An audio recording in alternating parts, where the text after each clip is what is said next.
ஆச்சி பாதாம் ட்ரிங்க். ஆச்சி பாதாம் ட்ரிங்க் ஒன்னு வாங்கினா ஒன்னு ஃப்ரீ.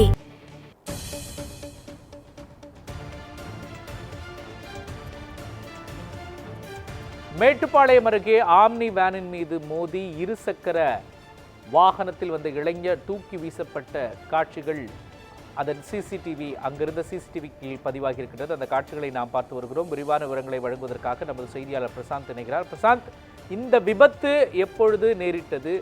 இதில் பாதிக்கப்பட்ட இளைஞரின் உடல்நிலை தற்பொழுது எப்படி இருக்கிறது? காவல்துறை என்ன மாதிரியான நடவடிக்கைகளை மேற்கொண்டு வருகின்றது? சொல்லுங்க. மோகன், கோவை மேட்டுப்பாளையம் இருக்கக்கூடிய சத்யோச நகர் பகுதியைச் சேர்ந்தவர் ஹரிஸ் மற்றும் அவரது நண்பர் சஞ்சீவ் ஆகிய இருவரும் மாலை மேட்டுப்பாளையத்திலிருந்து அன்னூர் நோக்கி இருசக்கர வாகனத்தில் சென்று கொண்டிருந்தார்கள். குறிப்பாக அந்த அன்னூர் பகுதியில் இருக்கக்கூடிய ஜடையாம்பாளையம் அருகே வந்தபோது சாலையின் ஒரு புறம் இருந்து மற்றொரு புறம் ஆம்னிவின் சாலையை கடந்த போது எதிர்பாராத விதமாக இருசக்கரத்தில் வந்த இருவரும் விபத்துக்குள்ளாகின்றது. இதில் பின்னால் அமர்ந்த ஹரிஸ் தூக்கி வீசப்பட்ட காட்சிகள் தான் நேரடியாக பார்த்துட்டு இருக்கும். ஆம்னிமேன் சரியாக திரும்பும் பொழுது நேரடியாக அந்த ஆம்னிமேன் மோதிய இந்த இருசக்கர வாகனத்தில் வந்த இரு நபர்களும் தூக்கி வீசப்படக்கூடிய காட்சிகள் தான் நேரடியாக பார்த்துட்டு இருக்கும். இந்த சம்பவம் தொடர்பாக அந்த பகுதியில் இந்த விபத்து நடந்தது உடனடியாக அக்கம்பக்தர் மற்றும் அந்த கடைக்காரர்களும் சேர்ந்து உடனடியாக ஆம்புலன்ஸ் மூலமாக மேட்டுப்பாளையம் அரசு மருத்துவமனைக்கு உடனே அனுப்பி வைத்திருந்தார்கள். மேலும் இந்த விபத்து சம்பந்தமாக சிறுமுகை காவல்துறையினர் வழக்கு பதிவு செய்து தற்போது விசாரணை மேற்கொண்டு வராங்க.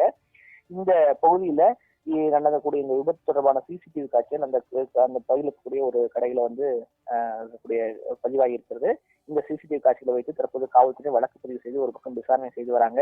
ஏற்கனவே நேற்று மாலை ஒரு மூதாட்டி அதே அந்த பகுதியிலிருந்து ஒரு 2 கிலோமீட்டர் இருக்கிற கோவில்பாளையம் பகுதியில் தான் ஒரு விபத்து ஏற்பட்டது.